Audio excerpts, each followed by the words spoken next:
So again, we can only ever analyze our own thoughts. And so this is always kind of the best way to proceed in terms of anything to do with our spiritual growth.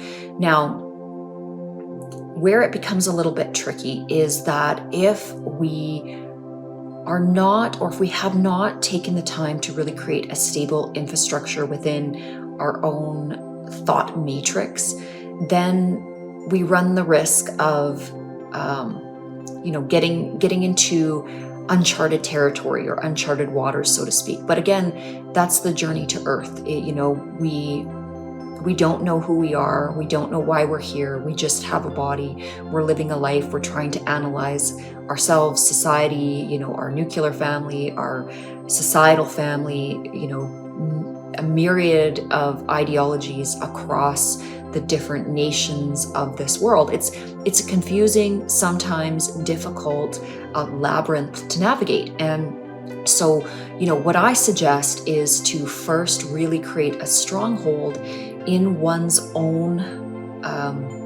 thinking and relationship with oneself. And that, again, is not a quick journey. It's a lifelong journey. And so let's talk about a couple of the ways that we can prevent ourselves from, having manic thinking, having sort of this psychosis, loop-based frantic or obsessive thinking, more of a higher vibratory style of utilizing the mechanism of our consciousness. So if we think of this high vibrational consciousness, I'm not going to call it Christ consciousness, and the reason why is that that's specifically associated with one group of people and one religion. And although it is a great way to sort of understand it, it does leave out other peoples. There's Aboriginal teachings, there's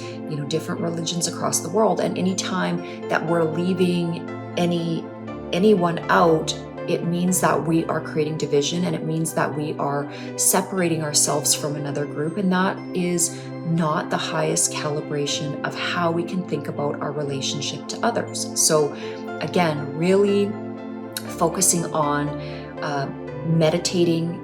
What I mean by that is keeping a sound equilibrium in your thoughts and your thought process. So never getting overly frustrated, keeping and authentically being able to keep a very peaceful demeanor no matter what is going on, no matter what stressful event is around you, really having the ability to stay grounded.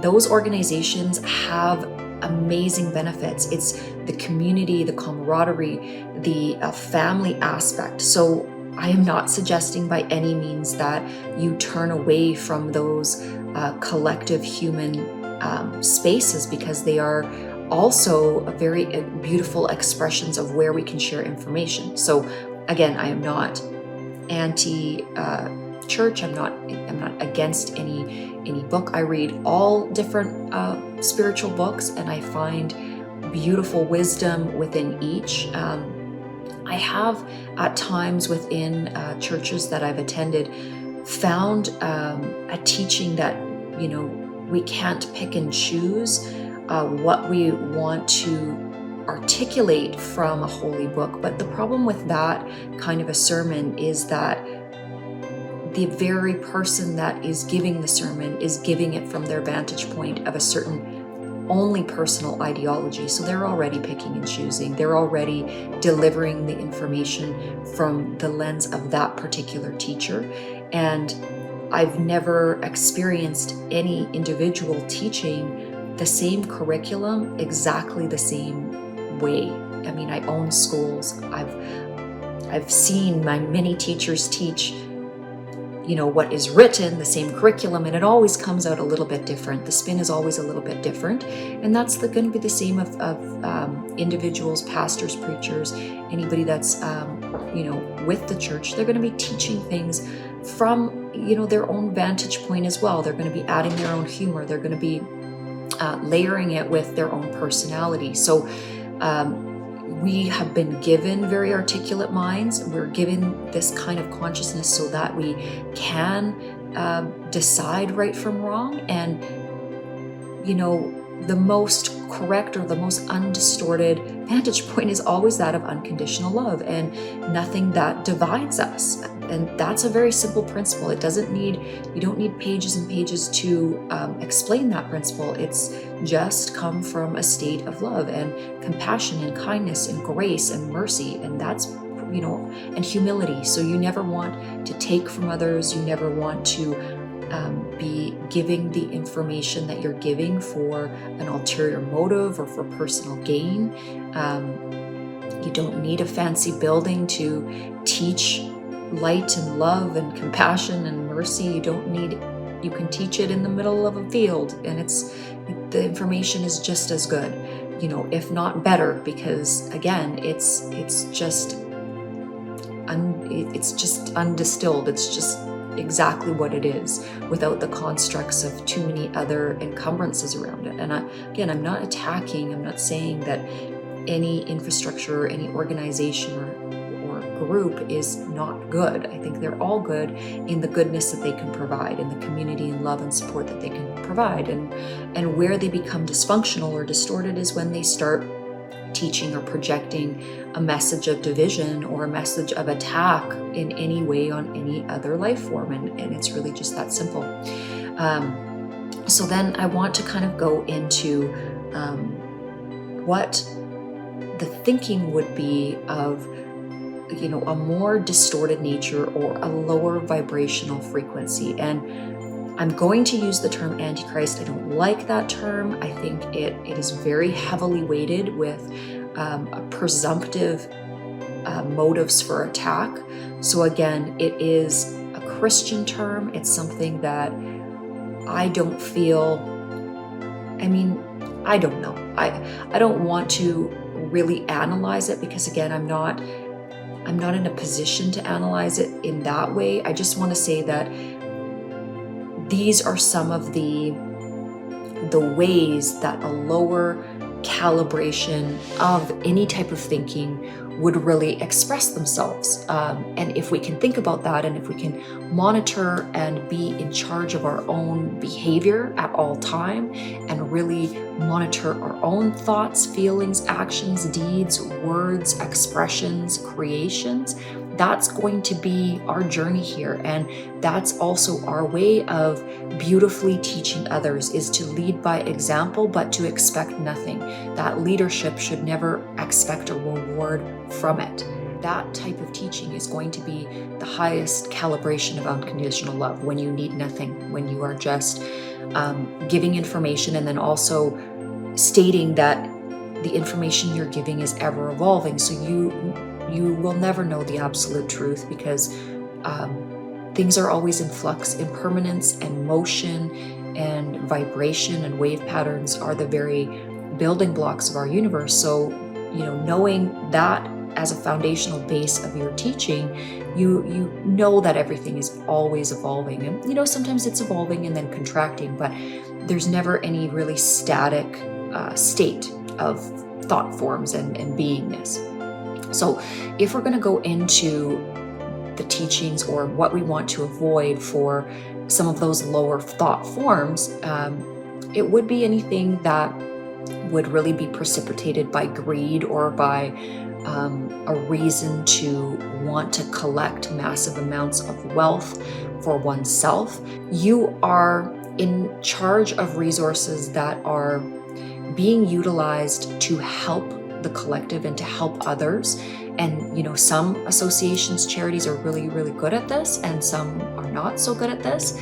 But that's a good thing. If you're able to utilize the resources that you have to do good things for the world, then that's a beautiful state of being.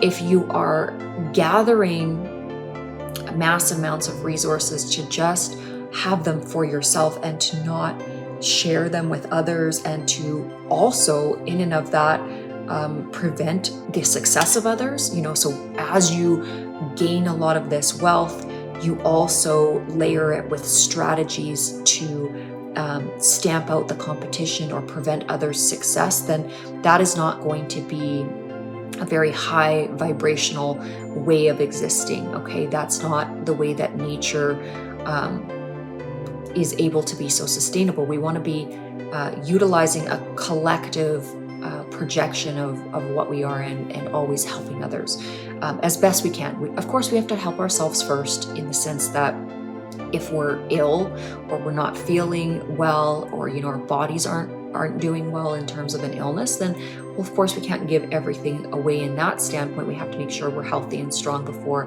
we can help others. But I'm talking about massive amounts of greed and control, those kind of systems around the world that are stifling to the middle and lower classes. Those aren't really great systems. Okay.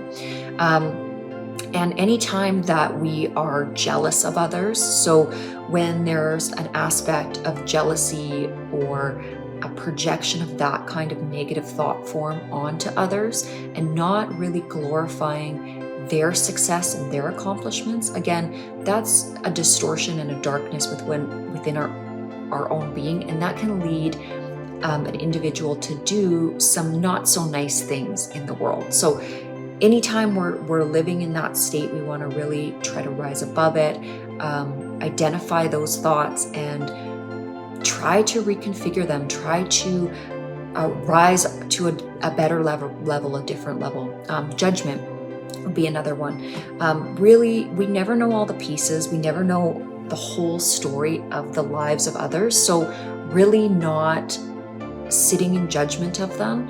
Again, that's not our job as an individual unit to be continually judging others. Now, we do have judicial systems that do judge things, and that's what they're there to do, and some of them do it well and some of them do it not so well, but again, that's what we're working on as a human family, to try to improve systems. And there are people continually trying to make things better around the world, make things more equal, and fight for this equilibrium in terms of our justice systems. And sometimes it works and sometimes it doesn't. But again, we can only ever do, the really authentic work within ourselves, and then do the best we can with the collective and what we see that is manifest outside of ourselves.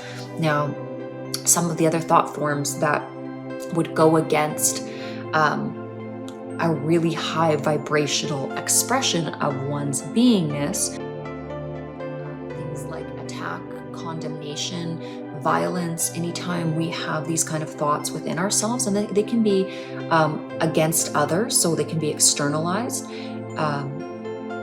These kind of forms of violence, attack, condemnation, tearing down of others, or they can be against ourselves. So they can also be turned inward, and we can attack oneself. And this is where you would see, in terms of mental distortion, things like self-harm thoughts, suicidal thoughts, or attack thoughts, where it's very violent against others. And this can happen on a very small scale, with one entity to another, or one being to another, or it can be a very large scale in terms of things like mass hysteria, wars, some of the things we see playing out on the global stages. And we really need to guard against these kind of things, because they have serious and fatal consequences in terms of the world that we experience.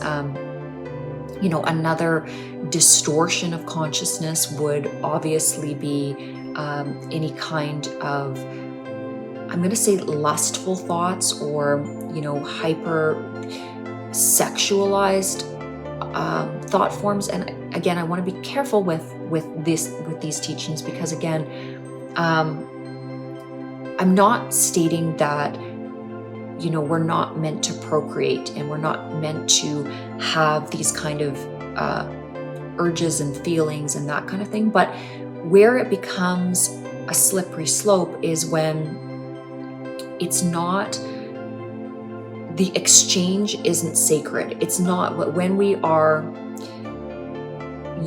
there's a unification of bodies or two auric fields, and it's not done in a sacred manner with the energy of love present, it has the potential to fracture our spiritual nature. And what I mean by that is that our bodies are sacred. I mean, this is a tool we've been given in this lifetime, a vehicle of learning, a vessel that we get to learn through. And our souls are inhabiting this body form, and we have, again, the emanation of our auric field. And when we come into contact with another's field, their being, their presence, we are learning to identify what that energy exchange is. So that's one of the lessons we are here to learn, and how to articulate that and really understand that.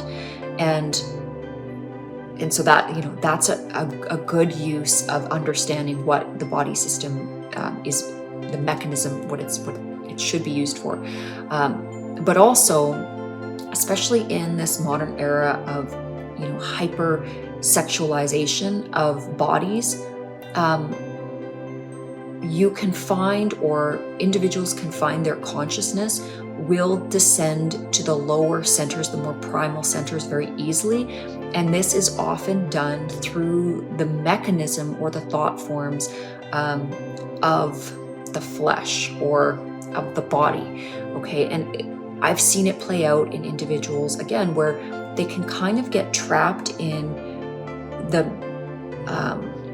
functionality of the body. So the body can, or has, centers within itself that can become excited, and it can be an expression, or it can be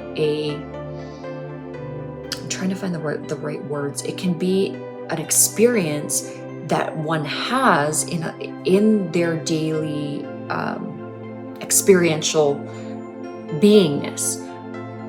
The problem with it, and when it becomes a problem, is when it becomes all-consuming. So also this concept, and again, this is sort of a biblical type construct, but anything that is overconsumption, when we are over-consuming any aspect of our nature through the body or through the mechanism of the body, it becomes an imbalance, it becomes a distortion. So these would be things like the consumption of pornography, looking at the forms of bodies, over and over, and that's not a healthy state of mind. That's not going to be something that raises one's spirit or one's thinking. An extension of this, again, would be if we're talking about body contact. So essentially, this would be sexual union that is not done under the sacredness of a bond of love, and especially if there are multiple partners involved, and some of the things that obviously happen in society. We are allowed through the vehicle of free will to experience those things, but ultimately and hopefully we are to come to the understanding that it is not the highest expression of an energy transfer, because anytime that two beings are coming together in a sacred act of joining, it is an energy transfer. And when we are transferring energy in this way, that is, if we're not conscious about this and we don't treat it as a sacred act, we are lowering our vibration. There's no other way to put it. And how we raise our vibration into the premise of it being a sacred act is that it is done from the energy of love. So love is exchanged when two auric fields or two